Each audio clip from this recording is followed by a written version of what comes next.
ధన్యవాదాలు సార్. రాష్ట్రంలో మొన్న కురిసినటువంటి వర్షాలతో ములుగు నియోజకవర్గంలో దాదాపుగా 15 మంది చనిపోయారు సార్. కానీ రాష్ట్ర ప్రభుత్వం దగ్గర ఎంత లెక్కున్నదో తెలియదు. కొండాయి అనేటువంటి గ్రామంలో 7 ముస్లిమ్స్, ఒక ఆదివాసీ కుటుంబం.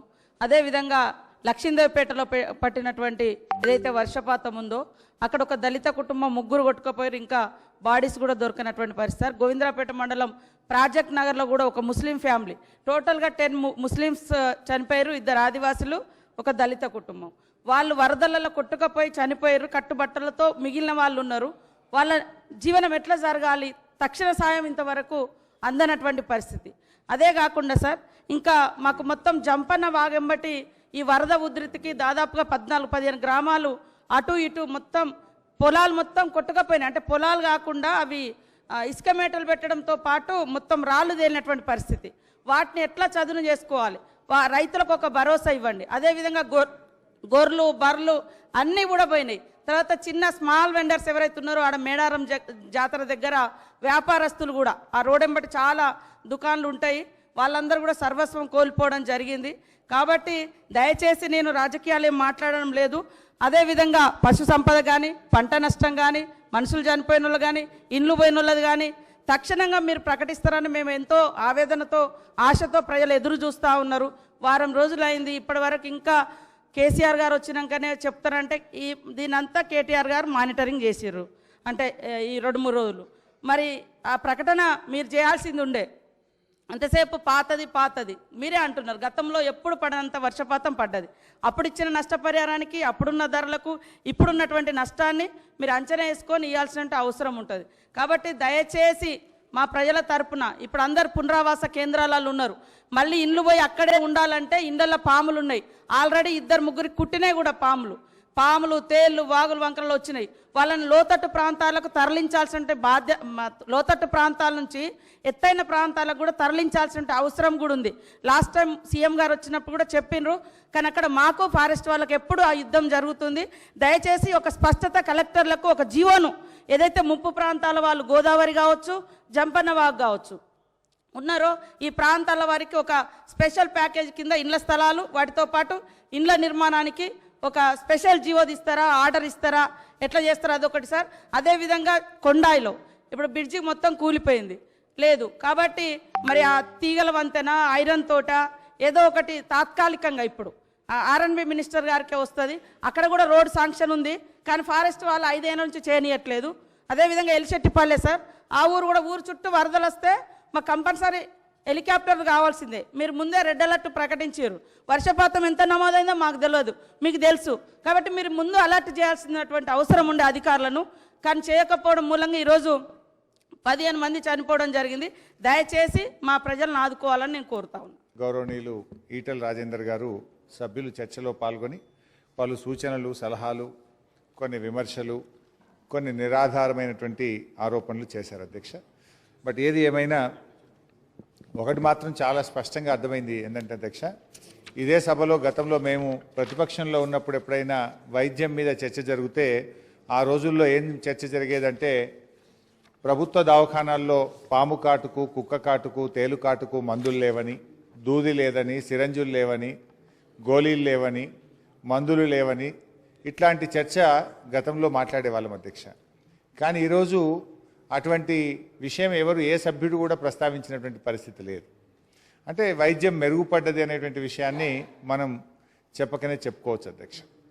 అధ్యక్ష, గాంధీజీ గారు ఒక మాట అన్నారు అధ్యక్ష, it is health that is real wealth and not pieces of gold and silver. ఆరోగ్యమే మహాభాగ్యము. ఈ ఆరోగ్యం అనేటువంటిది అన్నిటికంటే ముఖ్యమైనది అనేటువంటి గాంధీ గారు చెప్పినటువంటి మాటను ఇవాళ రాష్ట్ర ముఖ్యమంత్రి వర్యులు గౌరవనీయులు కేసీఆర్ గారు నిజం చేస్తూ ఉన్నారు అధ్యక్ష. గాంధీ గారు కన్న కలల్ని స్వరాష్ట్రంలో ఈరోజు కేసీఆర్ గారు వాటిని నిజం చేస్తూ ఉన్నారు అధ్యక్ష. అధ్యక్ష, మరి గతంలో ప్రభుత్వ ఆసుపత్రికి ఎవరైనా పేదలు వెళ్ళాలంటే డబ్బు లేనటువంటి వాళ్ళు, ఇంకా ఏ ఆధారం లేనటువంటి వాళ్ళు మాత్రమే ప్రభుత్వ ఆసుపత్రికి పోయే పరిస్థితి ఉండేది. ఆ రోజుల్లో ప్రభుత్వ ఆసుపత్రి లాస్ట్ ఛాయిస్ అయితే ఇలా కేసీఆర్ గారి హయాంలో ప్రభుత్వ ఆసుపత్రులకు ఫస్ట్ ఛాయిస్గా మారింది అధ్యక్ష. ఇదేదో నేను నిరాధారంగా చెప్తున్న మాట కాదు. ఆనాడు కాంగ్రెస్ ప్రభుత్వ హయాంలో నేను రాను బిడ్డ సర్కారు దవాఖానకు అనేటువంటి పాటలు వస్తే ఈరోజు పోదాం పద బిడ్డ సర్కారు దవాఖానకు అన్నంత గొప్పగా ఈ ప్రభుత్వం ఆసుపత్రుల్ని బాగు చేసింది అధ్యక్ష. ఆ రోజు ప్రభుత్వ ఆసుపత్రుల్లో కేవలం 30% మాత్రమే ప్రసవాలు జరిగితే ఈరోజు 70% ప్రసవాలు ప్రభుత్వ ఆసుపత్రుల్లో జరుగుతూ ఉన్నాయి అధ్యక్ష. అంటే సీన్ రివర్స్ అయింది. ఆనాడు 30 గవర్నమెంటు 70 ప్రైవేటు, కానీ ఈరోజు 70 గవర్నమెంట్ హాస్పిటల్లో జరుగుతూ ఉంది, 30% మాత్రమే ప్రైవేట్ ఆసుపత్రికి పోతున్నటువంటి పరిస్థితి అధ్యక్ష. ఈ రకంగా జరుగుతుందంటే ఇదేదో ఈ ప్రభుత్వం మ్యాజిక్ చేస్తానో మంత్రం వేస్తానో మేమేదో మాటలు చెప్తే జరిగింది కాదు. గౌరవ ముఖ్యమంత్రి గారు ఒక ప్రణాళికాబద్ధంగా ఆయన ఒక కమిట్మెంట్తోని ఒక విజన్తోని ఈ రాష్ట్రాన్ని ముఖ్యమంత్రి గారు ముందుకు తీసుకుపోతా ఉన్నారు. యాక్చువల్గా మొదటి 5 సంవత్సరాల్లో గౌరవ ముఖ్యమంత్రి గారు కొత్త రాష్ట్రం ఏర్పడ్డది, ఎన్నో ఆశలతో ప్రజలు ఉన్నారు. గత సమైక్య రాష్ట్రంలో ఆనాటి పాలకుల పాలనలో గూడు చెదిరిన పక్షుల్లాగా ఈ రాష్ట్ర ప్రజలు అయిపోయినారు. ఈ రాష్ట్ర ప్రజలకు ఏం కావాలని బాగా ఆలోచించిన ముఖ్యమంత్రి గారు మొదటి 5 సంవత్సరాల్లో సంక్షేమ రంగం మీద, వ్యవసాయ రంగం మీద, విద్యుత్ రంగం మీద, మరి అదేవిధంగా త్రాగునీటి అవసరాలు తీర్చడానికి, సాగునీటి అవసరాలు తీర్చడానికి, పిల్లలకు ఉద్యోగాలు రావాలని ఐటీ, ఇండస్ట్రీ లాంటి రంగాల మీద గౌరవ ముఖ్యమంత్రి గారు మొదటి 5 సంవత్సరాల్లో బాగా దృష్టి పెట్టారు.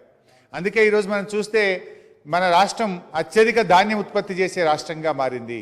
ఐటీ ఇండస్ట్రీలో అత్యధిక ఎక్స్పోర్ట్స్ చేసే రాష్ట్రంగా మారింది. పవర్ డెఫిషియెంట్గా ఉన్న రాష్ట్రం పవర్ సర్ప్లస్ రాష్ట్రంగా ఇవాళ ముఖ్యమంత్రి గారు మార్చే దిశగా అడుగులు వేస్తూ ఉన్నాము.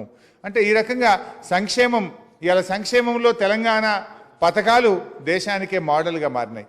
అంటే మొదటి 5 సంవత్సరాలు ముఖ్యమంత్రి గారు కొత్త రాష్ట్రం, ప్రజల ఆకాంక్షలు, ప్రజల అవసరాలు, మనం వాటి వైపు మొదటి దశలో అడుగులు వేసినాం అధ్యక్ష.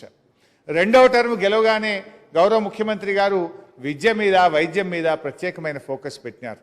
ఈ 5 ఏళ్లలో విద్య మీద, వైద్యం మీద ఫోకస్ పెట్టి అడుగులు వేస్తున్నాం. మధ్యలో అనుకోకుండా దురదృష్టవశాత్తు 2 సంవత్సరాలు కరోనా రావడంతో కొంత మనం అనుకున్న ప్రణాళికలు అతలాకుతలమైనవి. 2 ఏళ్ళు కరోనా మనమే కాదు యావత్ ప్రపంచాన్ని వణికించింది, దేశాన్ని వణికించింది. ప్రణాళికలు కింద మీద అయినాయి. దాంట్లో కొంత ఆర్థిక మందగమనం కావడం, కరోనా వల్ల మనం అనుకున్న లక్ష్యాల్ని కొంత ఆలస్యం కావచ్చు. కానీ ఈ 5 సంవత్సరాల్లో ముఖ్యమంత్రి గారు విద్య, వైద్యం మీద ప్రత్యేకమైనటువంటి దృష్టి పెట్టి ఈ ప్రభుత్వం ముందుకు పోతా ఉంది. ఇవాళ ఫలితాలు మనం చూస్తూ ఉన్నాం. విద్యారంగంలో మన పిల్లలు రెసిడెన్షియల్ స్కూళ్ళలో చదివి ఇప్పుడే సబితక్క చెప్పింది, I don't want to repeat, కానీ ఐఐఎంలు, ఐఐటీలలో సీట్లు సంపాదించుకునే దిశగా వెళ్ళడం, ఇవాళ గురుకుల విద్యా వ్యవస్థను బలోపేతం చేయడం, వైద్య రంగం, తెలంగాణ వైద్య రంగం దేశానికి ఆదర్శంగా మారింది.